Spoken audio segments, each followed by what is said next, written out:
మా నాయన మా అక్క ఉంది. అక్క ముగ్గురు పిల్లలు, మా అక్క నలుగురు, మేము నలుగురం. ఒకసారి ఏమైందంటే నాకు పోషించే కెపాసిటీ నీకు ఆడ ఉందా అంటే లేదు. అప్పుడు అంటే కండక్టర్ అప్పుడు కావాలా సంపాదించాలా మళ్ళీ ఆటో వేస్తుంటే అప్పుడు కానీ ఆటో వేసి తిరగడం అప్పుడు లావు బియ్యం తింటుంది. లావు బియ్యం గవర్నమెంట్ అది ఏమంటారు కార్డు కానీ లేకుండా పోయి తెచ్చుకుంటుంటే డబ్బులు బ్లాక్లో తెచ్చుకుంటుంటే వేసుకుంటుంది. కట్టెలు పోయేప్పుడు అన్నీ చేసుకున్నప్పుడు అది ఎక్కువ మా అక్కకి ఏం చేయలేకపోయినా. మా అక్క బిడ్డలకి అడిగినాను, చూడవా నీకు పెళ్ళి అయితే వడనించుతాను, నీకు ఏం కావాలని అది కొనిస్తాను, నేను ఇప్పుడు సంపాదిస్తున్నాను, రామ్మా అంటే రాను. మా నాయన చెప్పాలా, నేను రావాలా. మా నాన్న చెప్పకుంటే నేను ఏం భయం పెట్టినాడో తెలుదు నాకు. వాళ్ళ ముగ్గురు అంటున్నాడు కానీ వీళ్ళు ఏమనుకున్నాడు. సర్లే బాని నేను అట్లయితే కావాలంటే చీరలు తీసుకో కొనిపించిన. నా భార్య కొనిపించింది, అంత చేసింది. వడైతే నింపాలనుకున్నా, నువ్వు రాకుండా అని చెప్పిన.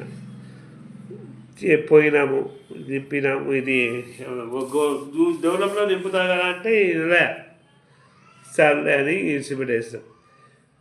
నాకు కానీ రక్తి పుట్టేసింది. మళ్ళీ చిన్నపిల్ల, మా ఇద్దరు ఆడపిల్లలు, మళ్ళీ ఒక చిన్న పాప. రెండో సంబంధం బూతులు చెప్పింది మా పాప. బూతులు చెప్పినా కానీ నేను నమ్మలే. అట్లా పెళ్లి చేసింది. చేసిన తర్వాత ఆ పిల్లకి మొహం చూడలే అసలు. పోయినా కానీ చూడలే. పెళ్ళికి పిలిచలే నాకు కానీ. పిలిచకున్నా కానీ ఆ రోజు ఎందుకో నేను ఆ ఊరికి పోయినట్టు. అని మీ అక్క కూతురు బిడ్డ పెళ్ళి అంటే ఇంకా రెండో సంబంధం ఇచ్చింది. ఇద్దరు పిల్లల తండ్రికి ఇచ్చింది. చెప్పింది ఆమె. మా బాబాకి ఇంకో పల్లి చేసుకుని ఆమె చెప్పింది, రెండో సంబంధం చేస్తా, ఏమైనా చేస్తా కానీ ఖచ్చితంగా చేస్తాను. అట్లనే పంతం నెగ్గించి ఇప్పుడు వాళ్ళకి షుగర్ వచ్చింది. ఎట్లా దేవుడు చెప్తారు చూడు, ఎట్లా చేస్తారో అట్లా ఖచ్చితంగా ఈ ఉన్నది ఈయనే తీరుస్తాడు. ఇప్పుడు నీ పుట్టుకతో ముందు ఎట్లా చూస్తున్నాడో మీరు అనుభవించిన తర్వాతనే మీకు చెప్పేది. లైక్ చేసి ఏం చేస్తారో మీ ఇష్టం, అది ఐ డోంట్ కేర్.